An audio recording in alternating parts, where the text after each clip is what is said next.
El amor de mi infancia, quien me prometió matrimonio apenas nos graduáramos de la universidad, terminó pidiendo la mano de la falsa heredera, Gloria Ruiz, durante mi ceremonia de graduación. Después de ese momento, Miguel Vargas, el monje aristócrata ante los ojos del mundo, me confesó su amor públicamente. Durante 5 años de matrimonio, fue increíblemente atento y me adoraba con devoción.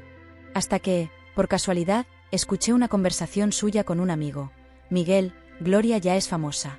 ¿Vas a seguir fingiendo con Sara? Y él respondió, de todos modos, no puedo casarme con Gloria. Ya no importa. Mientras esté con Sara, ella no podrá arruinar la felicidad de Gloria. Más tarde, revisé sus preciados textos religiosos y en todos aparecía el nombre de Gloria. Que Gloria encuentre paz, que Gloria reciba lo que desea, que Gloria sea feliz. Gloria, si no es en esta vida, en la próxima caminaremos juntos. Ese día, desperté de 5 años de engaño.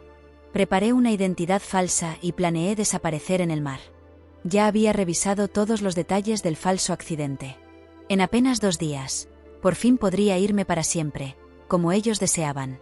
En ese momento, un tenue aroma a sándalo llegó desde la entrada. Levanté la mirada y ahí estaba Miguel. Se acercó, me abrazó y me preguntó con voz suave. ¿Con quién hablabas? Con nadie importante, solo cosas de la galería, le respondí, esforzándome por sonar natural. Él me besó en la cabeza y dijo con ternura. Últimamente has estado ocupada. Esta noche prepararé algo liviano para ti, para que descanses mejor. Durante todos estos años, había sido dulce conmigo, cariñoso hasta los detalles. Todos decían que cuando un monje se enamoraba, era para siempre. Yo también lo creía. Pero ahora entendía que este matrimonio no era amor, sino su forma de proteger a Gloria. Por cierto, dijo Miguel acariciándome los hombros, mañana los Ruiz harán una fiesta para anunciar el embarazo de Gloria y para celebrar su participación en la Exposición Internacional de Arte. Es mejor que no vayas. Yo llevaré un regalo y volveré pronto. Y en cuanto a la exposición, yo también. Mejor no participes, me interrumpió, con tono dulce pero firme. Siempre decías que querías tener un hijo. ¿Por qué no descansas este tiempo en casa? Bajé la mirada. En 5 años de matrimonio nunca hablamos en serio de tener hijos. Antes pensaba que era cuestión de tiempo. Ahora entendía que él nunca había querido tenerlos conmigo. Y no me dejaba participar porque temía que pudiera opacar a Gloria. Me besó la frente sin notar que mi corazón se había desplomado. Pasado mañana es tu cumpleaños, añadió. Ya tengo lista tu sorpresa. Que encuentres Gloria en cada momento de este nuevo año de vida. Gloria. Repetí en voz baja. Siempre usaba esa palabra. Ahora entendía por qué. Sus bendiciones no eran para mí. Está bien. Yo también tengo planes para mi cumpleaños. Espero que tengas tiempo libre para acompañarme. Por supuesto, dijo él, en tono cálido. Le sonreí. Miguel, debe ser agotador para ti. Esa noche no dormí. Me deslicé suavemente fuera de la cama y al moverme, la pulsera de cuentas que siempre usaba Miguel cayó al suelo. Al recogerla, noté que cada cuenta tenía un grabado. Gloria. Esa madrugada perdí toda esperanza. Al día siguiente, le dije. Vamos juntos a casa de los Ruiz. Miguel pareció dudar, pero aceptó. En la fiesta, todos felicitaban a Gloria. Su embarazo. Su obra en la exposición. Incluso escuché decir que su pintura tenía grandes posibilidades de ganar. Me acerqué y vi el cuadro. Era mío. Una pintura que guardé por años. Gloria lo notó. Se acercó con una sonrisa forzada. ¿Te gusta el cuadro? Iba a responder cuando gritó repentinamente, llevándose las manos al vientre.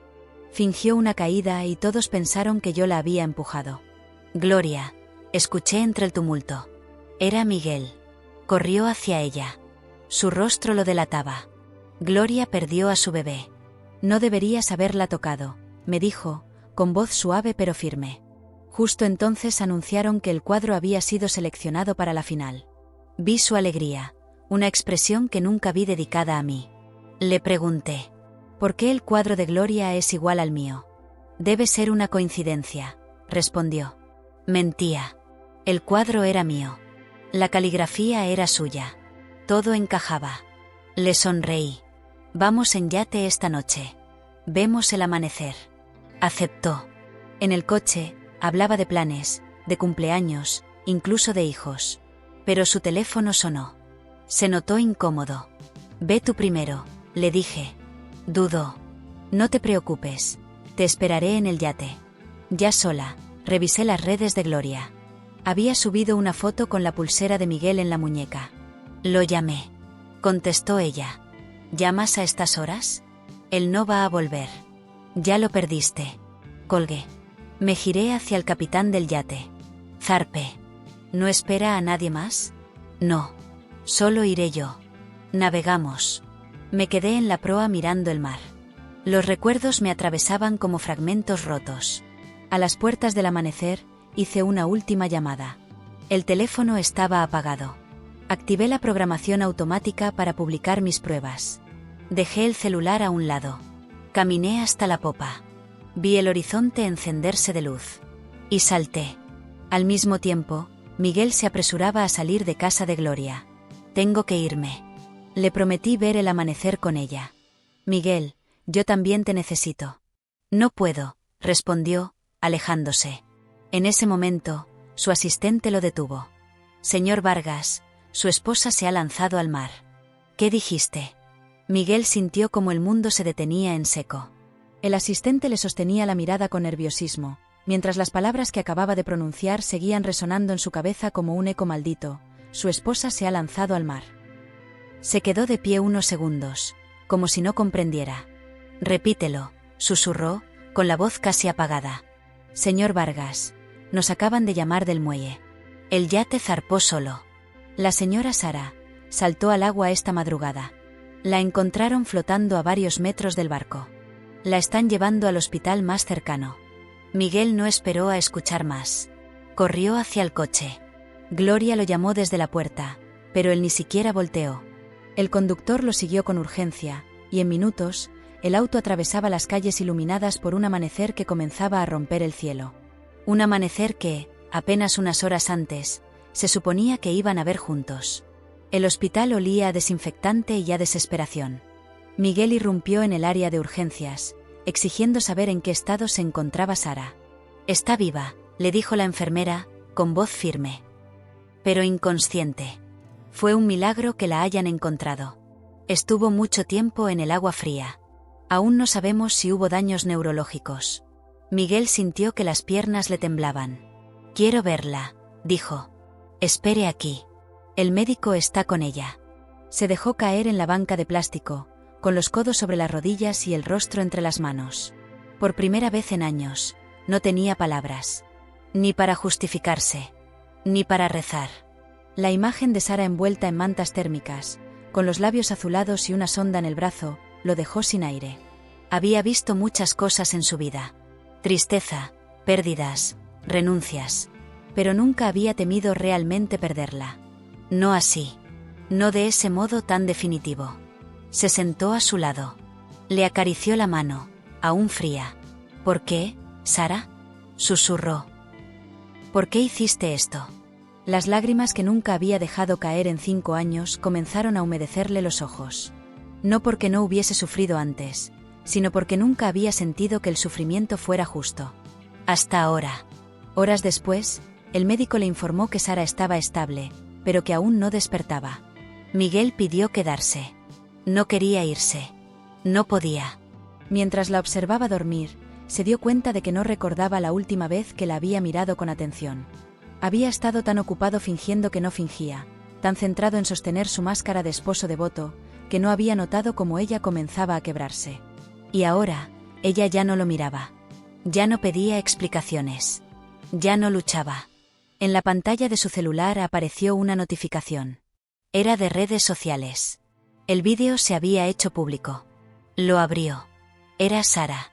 Su voz, suave y decidida, narrando todo, desde la historia del cuadro hasta las pruebas de la traición.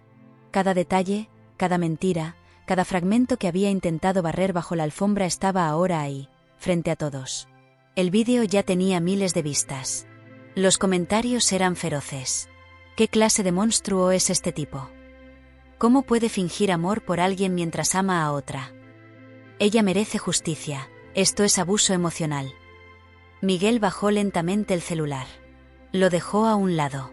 No podía defenderse. No esta vez. No debía hacerlo.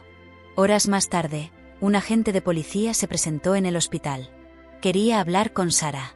Miguel se interpuso. Aún no despierta. En cuanto lo haga, tendremos que tomarle declaración. ¿Por qué? El contenido que publicó implica una denuncia por suplantación de identidad artística y fraude moral. Además, hay indicios de que fue víctima de manipulación emocional sostenida. Miguel no discutió. Solo asintió. Y se quedó al lado de ella, esperando que abriera los ojos, aunque no supiera qué le iba a decir cuando lo hiciera. Y entonces, después de casi un día completo, Sara movió los dedos. Miguel se levantó de inmediato. ¿Sara? Ella abrió los ojos lentamente. Su mirada era vacía. Perdida. ¿Dónde estoy? Estás a salvo, dijo Miguel, con la voz quebrada. Estás viva. Sara lo observó en silencio durante unos segundos. ¿Por qué no me dejaste terminar? Miguel no supo qué responder. Quise ir por ti. Pero no fuiste. Una pausa. Te ibas a quedar con ella. No. Te vi. No hace falta que mientas ahora. Ya no lo necesito. Miguel bajó la mirada. Ella tenía razón. Lo había intentado, pero no con la urgencia que merecía. Perdóname, susurró. Sara giró el rostro hacia la ventana. El sol ya estaba alto. No quiero tus disculpas, Miguel. Quiero que desaparezcas de mi historia. Él no respondió. Solo se levantó. Y salió de la habitación. Ya no quedaban palabras. Ni rezos. Ni apariencias. Solo la certeza de que, aunque el cuerpo de Sara había sobrevivido, el amor que ella alguna vez sintió por él, se había ahogado en aquellas aguas para no volver jamás. La habitación del hospital era blanca, silenciosa y lejana. Todo a mi alrededor parecía ajeno, incluso mi propio cuerpo. No sentía dolor, pero tampoco consuelo. Solo un peso, como si hubiera quedado suspendida entre dos vidas, la que quise abandonar y la que aún no sabía cómo continuar. El médico entró con paso firme y sonrisa profesional. Me explicó con calma lo que ya imaginaba. Me habían rescatado a tiempo. Tenía hipotermia, pero ningún daño permanente. Estaba viva. Viva. Una palabra que no me sonaba como victoria. ¿Alguien vino a verme? Pregunté, sin mirarlo. El señor Vargas. No se movió de aquí hasta que despertaste. Asentí, sin responder. Horas después, una enfermera me acercó un sobre. En él había una carta sin remitente. La abrí con manos temblorosas. Era de Miguel. Sara. No tengo derecho a pedirte nada, ni siquiera a explicarme. Pero lo haré porque, aunque ya no me escuches, necesito que estas palabras existan. Durante años viví atrapado en una idea falsa de amor. Creí que proteger a Gloria era lo mismo que amarla. Confundí la compasión con devoción. Y mientras tanto, te utilicé como escudo sin darme cuenta de que eras un mundo entero frente a mí. Te fallé en todos los sentidos posibles. Y aún así, tú me diste lo mejor de ti. Cada pincelada tuya. Cada mirada. Cada silencio que soportaste con dignidad. No quiero redención. Solo que vivas. Que sigas. Que encuentres una vida en la que no tengas que esconderte para ser valiosa. Ojalá algún día, aunque sea en otro idioma o en otra piel, el universo te devuelva todo lo que yo no supe darte. Miguel. Doblé la carta y la dejé a un lado. No lloré. No por resignación, sino porque ya no había nada más que soltar. Ese mismo día, la jefa de enfermería me informó que varios periodistas estaban afuera. La publicación que había programado en redes sociales había estallado. En cuestión de horas, mi nombre y mi rostro estaban en todas partes. Redes, portales de noticias, incluso programas de farándula. Sara, la esposa traicionada. La artista silenciada. La mujer que saltó al mar para gritar su verdad. No quería enfrentar nada de eso. Pero tampoco tenía a dónde huir. Al día siguiente, una mujer mayor entró a mi habitación. No era parte del personal médico. Su ropa elegante y su presencia segura la delataban. Buenos días, Sara. Soy Luciana Herrera, directora de la Fundación de Mujeres en el Arte. He venido a verte personalmente. ¿Por qué? Pregunté con voz ronca. Porque nos conmoviste. Y porque creemos que tienes mucho que contar aún. Queremos ofrecerte apoyo. Espacio. Y, si lo aceptas, una residencia artística por 6 meses en el extranjero. Lejos de todo esto. La miré en silencio. No necesitas decidir ahora, añadió con calidez. Pero cuando estés lista, nosotros también lo estaremos. Dejó una carpeta con los detalles y se marchó sin más. Por primera vez en días, sentí algo parecido a un faro. Una semana después, me dieron el alta. Salí del hospital con gafas oscuras y gorro, no por estética, sino por miedo.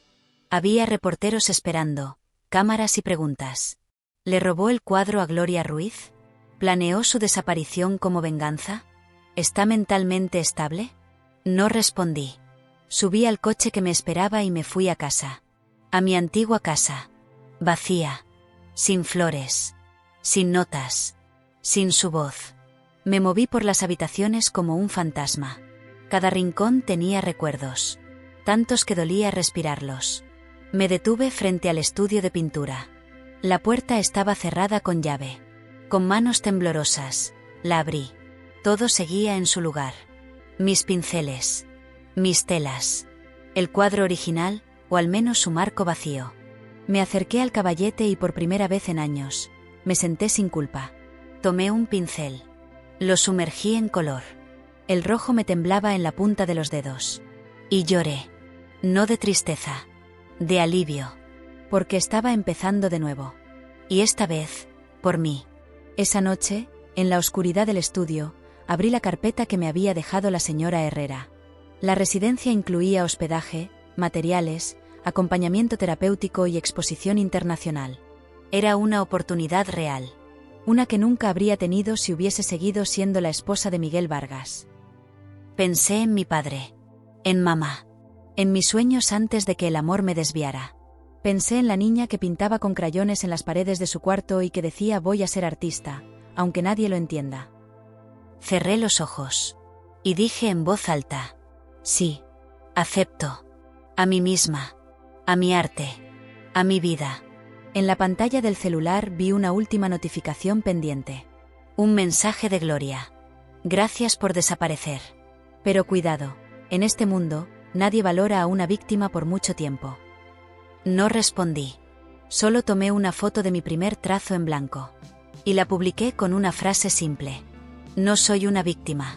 Soy una autora que volvió a escribir su historia desde el silencio. Apagué el celular. Y volví a pintar. El avión despegó con suavidad. Afuera, la ciudad que me había contenido por años se reducía a luces dispersas bajo un cielo opaco. No miré atrás. No porque no doliera, sino porque ya no me servía quedarme en lo que había sido. La residencia estaba ubicada en un pequeño pueblo costero en el sur de Francia. Al llegar, el aire olía a sal, a lavanda y a algo más, calma. Fui recibida por una mujer joven, Camille, que hablaba español con un acento delicioso. Me dio la bienvenida y me entregó las llaves de una pequeña cabaña junto al acantilado. Aquí podrás respirar, dijo sonriendo. Y volver a pintar. Los primeros días fueron extraños. Demasiado silencio. Demasiado tiempo libre. Demasiadas memorias. Cada rincón parecía reclamar una versión de mí que aún no sabía cómo ser. Dormía poco. Caminaba por la playa. Escribía fragmentos en servilletas. A veces, solo me sentaba en la terraza a observar cómo el mar cambiaba de color con las horas. Pero no pintaba. No todavía. Camille me visitaba a diario. Siempre con alguna fruta, flores silvestres o una historia absurda. Eres muy callada, me dijo una tarde. Como si quisieras evitar que el mundo sepa que existes. Tal vez sí, respondí. Pues mala suerte, rió. Porque el arte no se esconde. Una noche, bajé al taller. Tenía pinceles nuevos, lienzos vírgenes y tubos de óleo que aún conservaban su olor a fábrica. Tomé uno al azar, lo abrí y lo dejé sobre la paleta. Rojo. Otra vez. Como aquella vez en casa, como el primer trazo que hice tras el hospital. Cerré los ojos y empecé a mover el pincel. Sin forma.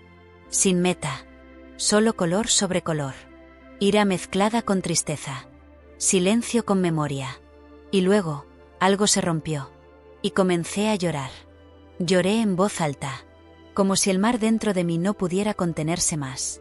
Y cuando terminé, tenía un lienzo cubierto de gritos silenciosos. Y también, un poco de paz.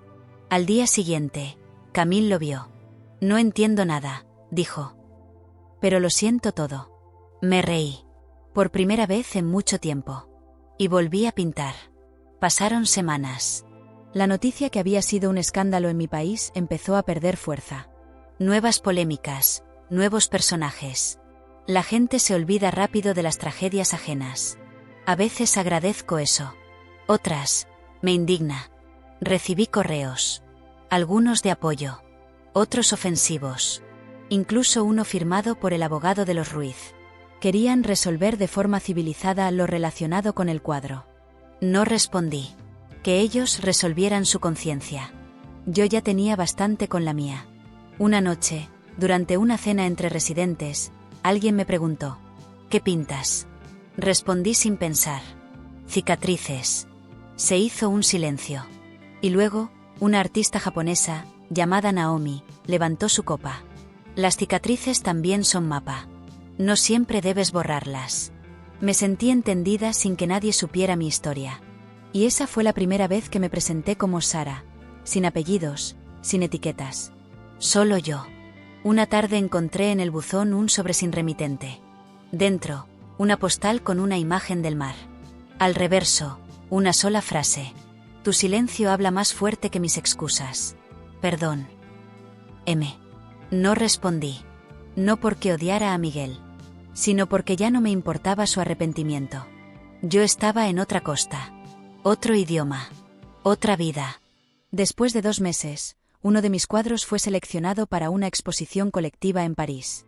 El curador elogió la crudeza emocional, la tensión contenida, la historia oculta detrás de cada capa de óleo. ¿Cuál es su título?, preguntó. El día que no morí. Lo anotó sin hacer más preguntas. Y yo me sentí completa. Mi última semana en la residencia, Camille me acompañó a empacar. ¿Volverás a tu país? No lo sé. Quizás. ¿Te asusta? Un poco. Entonces espera. Pero no huyas. Lo que hiciste aquí no puede quedar guardado solo para ti. Asentí. Nos abrazamos. Y por dentro, supe que ese lugar había sido más que un refugio. Había sido mi renacimiento. Antes de irme, dejé una carta para las futuras residentes. Querida tú, si has llegado hasta aquí es porque algo se rompió. No tengas miedo de quedarte en los pedazos por un tiempo. El arte no te va a salvar, pero sí va a recordarte cómo volver a ti. S. Al cerrar la puerta por última vez, miré el mar. Y esta vez, no me pareció una salida, sino un horizonte. Volver fue más difícil que irme.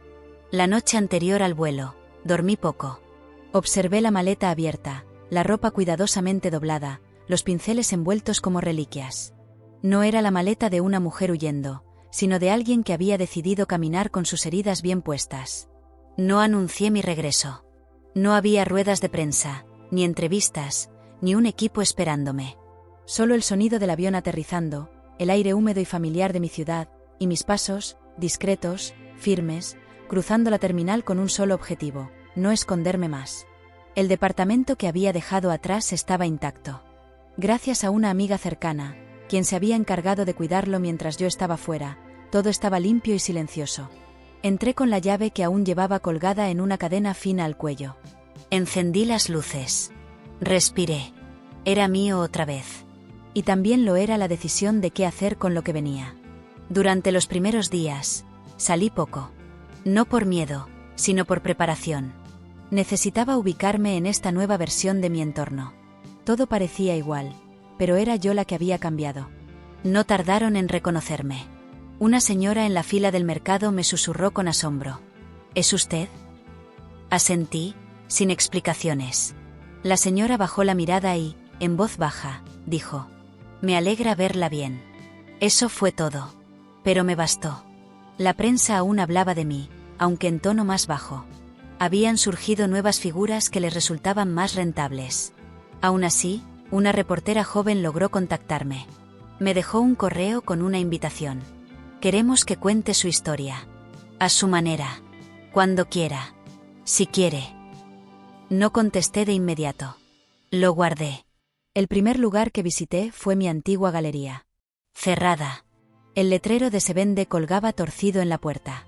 Me apoyé en el cristal, recordando cada cuadro que una vez colgó en esas paredes. Cada noche sin dormir.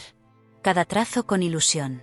Había construido ese espacio con amor, y me lo robaron. Pero no lo destruiría. No otra vez. Llamé al número del anuncio. Pedí reunirme con el dueño actual del inmueble. Era un hombre amable, algo frío, pero profesional. La propiedad está libre de cargas, dijo. Si le interesa, podemos negociar. No quiero que me la regalen. Pero tampoco pienso pagar con mi dignidad, respondí. El hombre me miró, evaluándome. He seguido su historia. Si alguien tiene derecho a recuperar este espacio, es usted. Firmamos días después. Y ese fue mi primer acto de regreso real, volver a ocupar el lugar donde mi voz fue silenciada. Restaurar la galería fue terapéutico. Cambié los colores de las paredes, renové la iluminación, eliminé todo rastro de su pasado visual. Pero dejé una sola pared intacta. En ella colgué el primer cuadro que pinté tras salir del hospital. Sin marco. Crudo. Con una placa que decía: esta es la obra que me salvó. No es perfecta, pero es libre. Como yo. La reinauguración fue discreta. Invitaciones personales. Sin prensa. Sin escándalos. Solo personas que habían sido parte de mi reconstrucción. Artistas, terapeutas, viejas amistades que no huyeron cuando todo se oscureció. Y Camille, que voló desde Francia solo para estar conmigo. Te dije que el arte no se esconde, me susurró al abrazarme. Esa noche, entre copa y copa, alguien me preguntó: ¿volverías a amar? Sonreí. Volví a amarme. Por ahora, eso basta. Poco después, la periodista volvió a escribir. Esta vez, me ofreció grabar un documental. No como víctima, sino como autora. Como testigo de una historia que podía ayudar a otras mujeres a reconocerse en sus propias sombras. Acepté. Grabamos durante un mes. Caminé por los lugares que me construyeron y también por los que me rompieron. Hablé con honestidad, sin adornos. Mostré las cartas, los bocetos robados, el dolor, pero también la voz que nació después del silencio. El documental se llamó Sara, la que no se hundió. Se estrenó en una plataforma digital. Y, para mi sorpresa, se volvió viral. No por escándalo, sino por verdad. Una tarde, mientras pintaba en la galería, recibí un sobre sin remitente. Dentro, un cheque. Cifra alta. Muy alta. Y una nota. Por el cuadro. Por la verdad. Por todo lo que no te devolví. Lo rompí. El arte no se paga con dinero. Y la dignidad no se alquila. Al caer la noche, me senté en la misma banca frente al mar donde una vez creí que mi historia había terminado. Cerré los ojos. Escuché las olas. El viento. El latido de un corazón que ya no se rompía al recordar. Y entendí que el regreso no era rendición. Era mi forma de quedarme. Sin miedo. Y con nombre propio. El estreno del documental fue más silencioso de lo que imaginé. No hubo alfombra roja ni flashes. Solo una notificación en redes sociales, un enlace en plataformas y la imagen de mi rostro, sereno pero firme, junto a un título que aún hoy me resulta poderoso. Sara, la que no se hundió. Durante las primeras horas, dudé si alguien lo vería. Pero luego comenzaron a llegar los mensajes. Primero de conocidos, luego de desconocidas. Gracias por contar tu historia. Me hiciste ver que no estaba loca por haber aguantado tanto. Lloré. No por ti, sino por mí. Porque yo también tuve una Gloria. Y un Miguel. Volví a pintar después de 5 años. Solo quería que lo supieras. La bandeja de entrada se volvió inabarcable. No todas buscaban ayuda. Algunas solo querían ser escuchadas, aunque fuera en silencio. Otras pedían un consejo. Muchas simplemente escribían: gracias por no haberte ido. El vídeo fue traducido a varios idiomas. Apareció reseñado en medios de arte, feminismo y salud mental. Se volvió una referencia sin que yo lo planeara. Y entonces, la Fundación de Mujeres en el Arte me propuso algo que jamás creí posible: dirigir un programa de residencias para artistas mujeres en situación de vulnerabilidad. No te pedimos que lo salves todo, me dijo Luciana Herrera por teléfono. Solo que sigas haciendo lo que ya haces, abrir espacios donde antes solo había miedo. Acepté. Y lloré. Porque esta vez, mis lágrimas no eran por lo que perdí, sino por lo que estaban haciendo. Meses después, inauguramos la primera convocatoria del programa. Llegaron más de 200 solicitudes. Historias de mujeres que escapaban de matrimonios controladores, de países donde no podían firmar su propio arte, de heridas que aún dolían demasiado como para nombrarlas. Las leí todas, una por una, y en cada una vi un reflejo. A veces directo, a veces distorsionado. Pero todas tenían algo en común. Buscaban un lugar donde reconstruirse sin pedir perdón por romperse antes. Paralelamente, comencé a dar charlas. Primero en universidades. Luego en galerías. Después, en espacios comunitarios donde el arte era más supervivencia que vocación. Al principio me costaba hablar. Las palabras me pesaban. Pero bastaba con ver los rostros frente a mí, atentos, vulnerables, llenos de preguntas urgentes que nadie les respondía. ¿Cómo sabes cuándo salir de una relación que parece amor? ¿Qué pasa si todavía lo amas? ¿Y si tienes miedo de ser tú misma sin esa historia que te rompió? Respondía con lo que sabía. Sin verdades absolutas. Solo con la mía. Cuando el amor se vuelve silencio, es tiempo de gritar. A veces se ama desde la herida. Pero también se puede amar desde la sanación. Tu historia no es lo que te pasó, sino lo que haces con eso hoy. Un día, después de una charla, una adolescente se me acercó con timidez. Llevaba un cuaderno lleno de dibujos. Me lo extendió sin hablar. Lo abrí. Cada página era un estallido de color, emociones, caos y belleza. ¿Esto es tuyo? Asintió. ¿Y tú quién crees que eres? Tomó aire. Alguien que todavía no sabe gritar. Le devolví el cuaderno con una sonrisa. Entonces dibuja más fuerte. Y nos abrazamos sin decir más. No todo fue fácil. A veces, la vieja tristeza regresaba. En pequeños detalles. En un aroma. En una canción. En un gesto. Una tarde, recibí una carta certificada. Era de los Ruiz. Decían querer disculparse oficialmente. Me ofrecían una suma de dinero como gesto de reconciliación. También proponían que participara en una muestra colectiva junto a Gloria, como señal de que el arte debía superar los conflictos personales. Rompí la carta en silencio. Y la tiré sin rencor. Porque no todo merece respuesta. Y porque hay puertas que se cierran no con violencia, sino con firmeza. Pinté una nueva serie. Se llamaba Sobrevivientes del agua. Cada cuadro representaba una mujer en distintas etapas de su reconstrucción. Una de ellas, la última, era la única que miraba de frente. La titulé Yo, cuando ya no me escondía. Se vendieron todos. Con ese dinero, financiamos la segunda edición del programa de residencia. Y esa noche, al mirar el contrato de venta, pensé, esto es éxito. No el que soñaba cuando era joven, sino el que nunca imaginé y me llegó con las manos vacías, pero el alma llena. Una tarde, al volver de una entrevista, me crucé con una mujer en la calle. Me miró con los ojos muy abiertos. Se acercó. Disculpa, ¿tú eres la del documental? Asentí. Solo quería decirte que mi hija pintó por primera vez ayer. Tenía miedo, pero la vio. Te vio. Y ya no sintió vergüenza. Nos sonreímos. Y seguimos. Cada una por su camino. Pero compartiendo el mismo idioma de mujeres que volvieron a elegirse. Era otoño.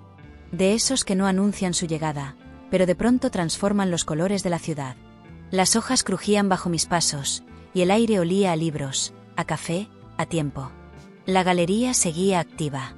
Las residencias para mujeres habían comenzado su tercera edición.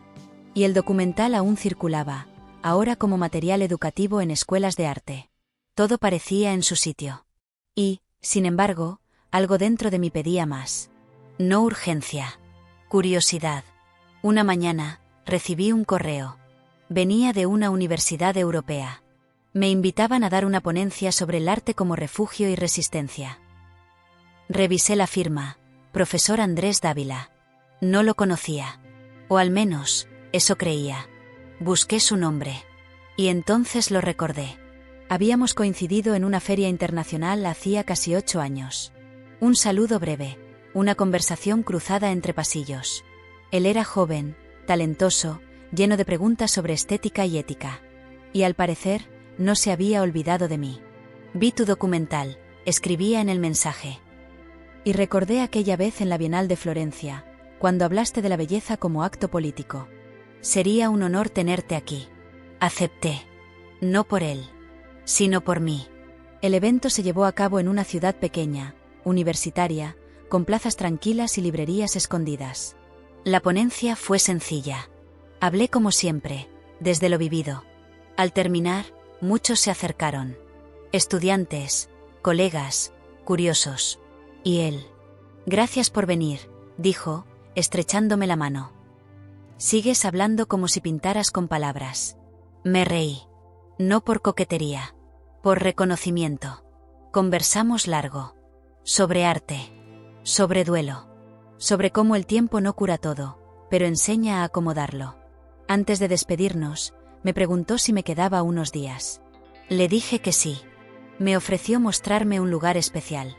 No como guía. Como alguien que quiere que veas lo que a mí me hace bien. Acepté. Fuimos a un invernadero escondido en una colina. Flores de temporada, caminos de piedra, bancos cubiertos de musgo. En el centro, un estanque rodeado de álamos. Aquí vengo cuando siento que me estoy olvidando de mí, dijo él. Nos sentamos sin hablar. Y ahí, entre silencios cómodos, entendí que había algo distinto en su compañía. No exigía. No buscaba consolar. Solo estaba. ¿Tú también pintas?, preguntó. Ya no por necesidad. Ahora por diálogo. ¿Y con quién hablas cuando pintas? Con la que fui. Y con la que aún estoy aprendiendo a ser. Asintió. Eso también es amor. No dije nada. Pero mis dedos se crisparon. Como cuando estoy por empezar un trazo. Esa noche cenamos juntos. Nada extraordinario. Sopa caliente, pan artesanal y una conversación que fluía como un río sin afán de desembocar. ¿Crees en volver a amar?, me preguntó con cuidado. Pensé. Creo que amar no es volver. Es avanzar con la herida abierta, pero sin miedo a que sangre. Entonces, ¿te animarías a caminar un rato? Le sostuve la mirada. Sí. Pero no corras. Sonrió. Nunca lo hago. Regresé a mi ciudad con algo distinto latiendo. No esperanza, ni ilusión. Algo más real, disposición. Durante los siguientes meses, Andrés y yo intercambiamos correos, llamadas, silencios compartidos. Nunca preguntó más de la cuenta. Nunca usó lo que sabía de mí como un espejo. Solo me mostraba su mundo. Y me invitaba a entrar cuando yo quisiera. Un día, me envió una foto de un mural que habían pintado sus alumnos. Llevaba una frase mía. El arte no te salva, pero te recuerda quién eras cuando nadie más lo hacía. Le respondí con una foto de mi nuevo lienzo. Uno sin título. Él contestó. A veces, no hace falta ponerle nombre a lo que ya se siente. Durante una videollamada, le conté que me invitaron a participar en una bienal. Una verdadera, esta vez con mi nombre completo, sin créditos robados, sin seudónimos. ¿Y vas a ir? Sí. Pero quiero que me acompañes. Se quedó en silencio unos segundos. ¿Como parte de tu equipo? Como parte de mi historia. Asintió. Entonces también es mi honor. La noche anterior a la inauguración, nos encontramos en el hall del hotel. Me entregó un sobre. No es romántico. Es práctico. Lo abrí. Era una invitación formal a exponer una pieza en su facultad. ¿Confías en que puedo sostener algo así?, pregunté. Confío en que no necesitas sostenerlo todo sola. Nos quedamos en silencio. Y esa fue la primera vez que lo tomé del brazo, sin pensar si estaba bien o mal. Solo lo sentí. Y fue suficiente. El evento fue un éxito. Mis obras estaban ahí. Firmadas, visibles, completas. Y en medio de todo, Andrés. No como sombra, ni como reemplazo. Como testigo. Esa noche, mientras regresábamos caminando al hotel, le dije: gracias. ¿Por qué? Por no intentar rescatarme. Porque no estabas perdida. Solo estabas reconstruyendo el mapa. Y en ese instante, bajo una farola cálida y sin promesas, entendí que no necesitaba un nuevo amor para cerrarle la herida al anterior. Pero que permitir entrar a alguien nuevo también era sanación. Había algo nuevo en mi reflejo. No era solo el cabello más largo, ni las arrugas sutiles bajo los ojos. Era la forma en que me miraba. Como si, por fin, me creyera merecedora de la vida que había construido. La galería funcionaba con fluidez. El programa de residencias se había extendido a 3 países. Cada tanto recibía cartas, postales o pequeños paquetes de mujeres que me agradecían, no por haberla salvado, sino por haber contado una historia que se parecía a la suya. Y Andrés seguía ahí. No como adorno. No como soporte. Sino como presencia. Pasábamos temporadas juntos y otras a distancia. Cada uno tenía su ritmo. Su agenda. Sus propios silencios. Pero en vez de separarnos, eso nos anclaba mejor. No hablábamos de amor todo el tiempo. No hacíamos promesas. Simplemente nos quedábamos. Y, con el tiempo, eso fue más fuerte que cualquier para siempre dicho por impulso. Una tarde, recibí una invitación inesperada. Una galería en Nueva York quería hacer una retrospectiva de mi obra. La curadora, una mujer elegante y serena, me escribió: «No queremos tu escándalo. Queremos tu trazo. Tu evolución. Tu testimonio pintado». Accedí, pero con una condición: que la exposición incluyera obras de 3 artistas que habían pasado por mi programa de residencias. «Tu voz abrió puertas», me dijo la curadora en una videollamada. «Ahora deja que otras también hablen desde ahí». Volver a una vitrina tan internacional fue una prueba. La prensa, como era de esperarse, no tardó en revolver el pasado. Revivieron titulares. Volvieron a mostrar imágenes de cuando salí del hospital. Hasta el vídeo del yate apareció en canales de noticias. «¿Te molesta?», me preguntó Andrés. «No, porque esta vez tengo voz». Y esa fue la gran diferencia. Durante la conferencia de prensa, respondí con serenidad. No evadí. No negué. «¿Cómo ve hoy lo que vivió hace años?», preguntó un periodista. «Como parte del paisaje. No borro los árboles caídos. Pero ya no los uso para construir mis cuadros». Otra periodista preguntó si el documental había sido catarsis o estrategia. «Fue acto de justicia», respondí. «Y a veces, eso también es arte». Las preguntas siguieron. «¿Tiene pareja actualmente?». «Sí». «¿Alguien del medio?». «No del escándalo». «¿Y su exmarido?». «Ya no forma parte del guión». Risas. Murmullos. Cierres de libretas. Y silencio. Un silencio que ya no me asustaba. La noche de apertura fue elegante, íntima y cargada de emoción. Andrés caminaba a mi lado. Vestido sencillo. Atento. Con esa mirada de quien sabe cuándo acercarse y cuándo observar. Una de las invitadas se le acercó. «¿Y tú qué eres para ella?». Él sonrió. «Soy el que no intenta definirla». La mujer sonrió de vuelta. Y no preguntó más. Entre las obras expuestas, una en particular llamó la atención. Era nueva. Nunca la había mostrado.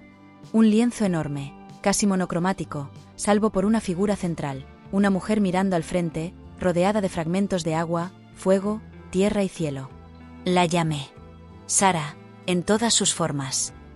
Un crítico escribió al día siguiente: «Más que una pintura, es una declaración de existencia. De que una mujer puede partirse y recomponerse tantas veces como quiera, sin dejar de ser una obra maestra». Lloré al leerlo. No por vanidad, sino porque, por fin, alguien entendía. De regreso al hotel, Andrés me tomó de la mano. «Hoy brillaste sin hacer sombra». Lo miré. «Y tú me acompañaste sin esconderte». Nos detuvimos en la esquina, justo antes de cruzar la avenida. «¿Sabes qué pensé cuando vi tu exposición completa?», me preguntó. «¿Y qué?».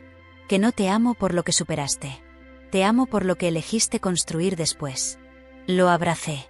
No por emoción. Por certeza.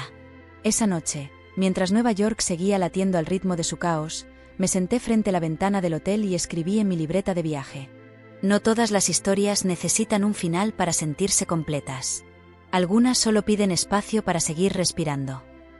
Y la cerré, con la seguridad de que mi historia aún no terminaba. La exposición en Nueva York cerró con éxito.